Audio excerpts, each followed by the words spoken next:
A very good afternoon to you. Welcome to this edition of Lunchtime News, coming to you live here on Mtv Sports with news first. I'm Shah Party. Let's start off with a look at your headlines. Gazette notification calling for nominations for the upcoming provincial council elections to be issued today or tomorrow. Number of dengue patients exceeds 16,000 this year alone. Canadian police say they have opened a criminal investigation into the train explosion that killed 50 people. Now here are those stories in detail. According to the Ministry of Health, 16,791 confirmed cases of dengue have been reported in the island so far this year.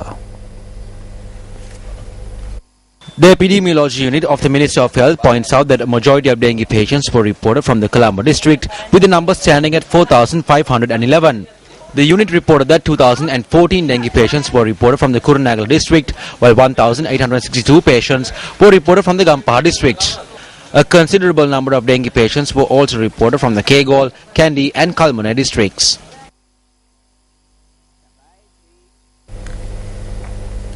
The Election Secretariat states that the Gazette notification calling for nominations for the Northern, Northwestern and Central Provincial Council elections will be issued today or tomorrow. Deputy Elections Commissioner M.M. Mohammed noted that if the Gazette notification is issued today, the Election Secretariat will accept nominations from the 24th to the 31st of this month. He added that if the Gazette is issued tomorrow, the accepting of nominations will begin on the 25th of this month and will conclude on the 1st of August. Meanwhile, the accepting of appeals from displaced individuals who were not included in the electoral list concluded at midnight yesterday. Deputy Elections Commissioner M.M. Mohammed said that they have begun a consensus on the appeals received from the relevant districts. The Government Medical Officers Association has stated that they will not resolve issues related to nutrition until it is recognized as a separate field. Media spokesperson of the GMOA, Dr. Naveen D'Souza, made this statement during a media briefing held in Colombo yesterday. Issues relating to nutrition have arisen in the country due to the lack of a proper nutrition plan in the country. This issue will not be resolved if nutrition is not recognized as a separate field. Various obstacles crop up when attempts are being made to begin specialized courses on nutrition. Examinations in this regard were held 5 months ago. The results were released and 21 doctors have qualified and are awaiting an opportunity to practice. We are beginning to have doubts about whether there is procrastination due to the influence of certain individuals or group. Minister of Construction, Engineering, Housing and Common Amenities, Bimal Veerwangsa, says that the climate of terror that was prevalent in the country in the past is no more. He made this statement during an event held in Ratmalana yesterday. You can see to what extent the underworld is being suppressed. The terror that was prevalent in the country is no more. There is a sense of security in society. However, the media is constantly highlighting certain incidents. They carry reports on murders or of an incident where someone's son opened the wrong door. There is now room for such stories on the news.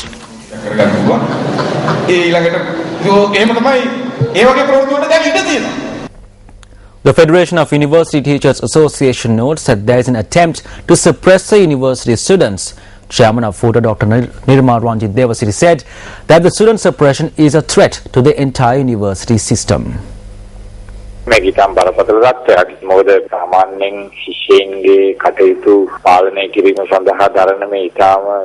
attempts being made to influence the students' actions and suppress them is a threat to the entire university system.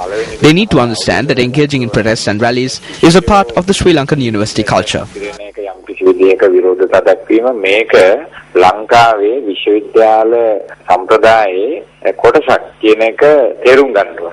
When news first inquired into the matter, Chairman of the University Grounds Commission, Professor Shanika Hiriburegama, reiterated that these allegations are baseless.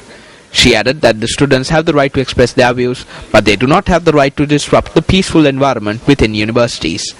The chairman of the UGC went on to note that it is the duty of the university administration to ensure the rights of students to obtain the benefits of free education in a peaceful manner. Meanwhile, 4 individuals have been arrested in connection to the death of a 13-year-old boy whose body was found inside a vehicle in Thalgodapitia, Ibagamua. According to the police media unit, the individuals have been charged with employing an underage child. The post-mortem examination into the death of the child was conducted yesterday by the Kurunegala Judicial Medical Officer, who issued an open verdict. Parts of the body have been referred to the government analyst for further investigation based on the instructions of the judicial medical officer.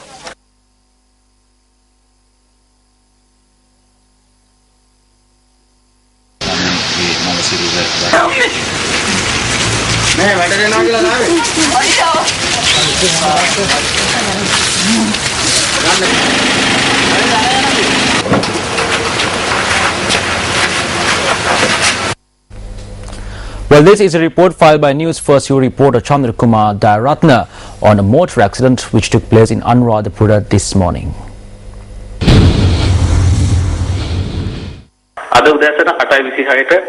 An accident occurred on Maitripala Senanayaka Mawatha in Anuradhapura at 8:26 this morning. The accident took place when a three-wheeler and a motorbike collided with each other.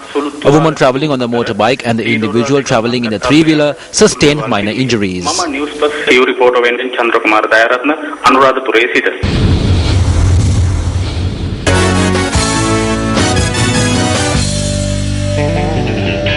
On to sports news, the final chapter of the Ashes build-up ended in predictable fashion yesterday when opposing captains Alistair Cook and Michael Clarke played the straightest of bats ahead of the first test at Trent Bridge.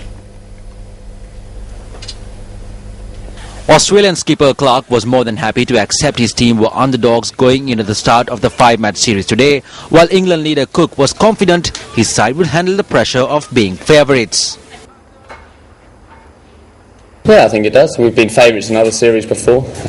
Just because it hasn't been Australia, doesn't mean it's any different to when you play any other side. And what we're very aware of is cricket's never played on paper, and it never will be played on paper. It's about who delivers out there, come tomorrow and the next 24 days of cricket.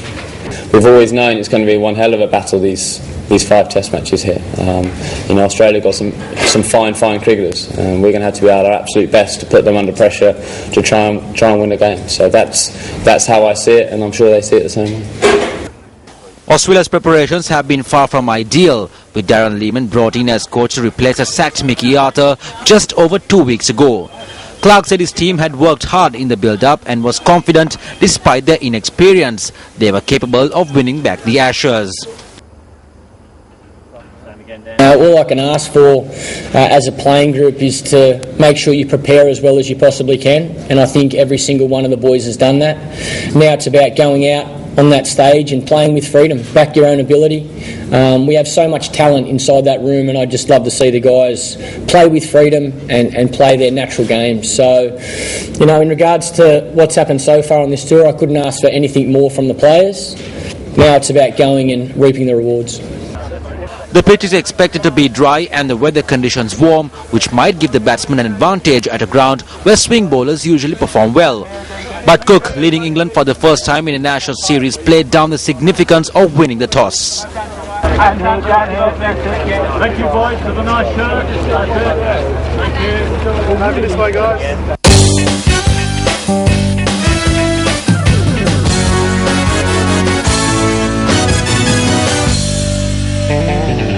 We're getting back to one of our local stories. Velayudham Dayanidhi alias Dayamasa says that they have not made any statement that either KP or Thamilini would be contesting for the Northern Provincial Council election. He made this statement in response to a question raised by a journalist during a media briefing held in Jaffna yesterday.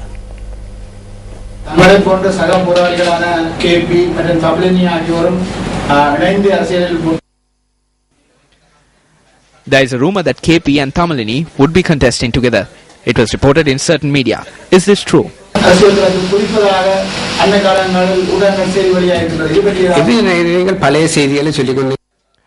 This is old news. The latest news report is that no one will compete in the election. KP and Thamilini have never said they would contest for the election. Well, today on Entertainment First, we bring you the second theatrical trailer of an upcoming sci-fi thriller.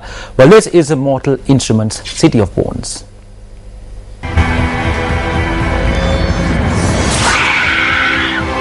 Larry, what is it? You didn't see that? What are you looking at? Why can I see you and no one else can? You're not a mundane. What is a mundane? Someone from the human world. Well, if not a human, then what am I? You wouldn't believe me if I told you. Mom, I'm coming home! No, you can't come home. You understand me? You don't come home. Mom! Mom!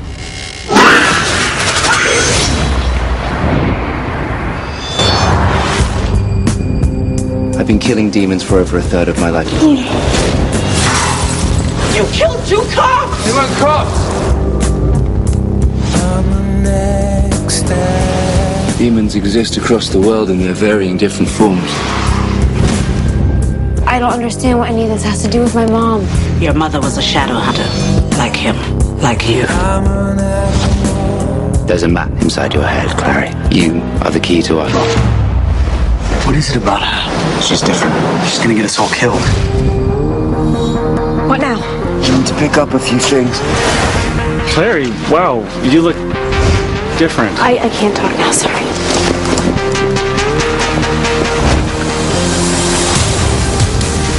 The world is ours to take. This is about more than us.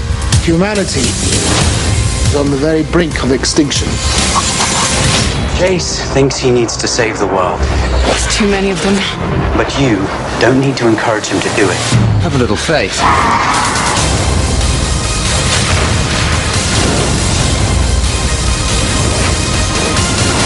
You have an incredible gift, and we need you. I need you. The werewolves are here to save us. I never thought I'd say that.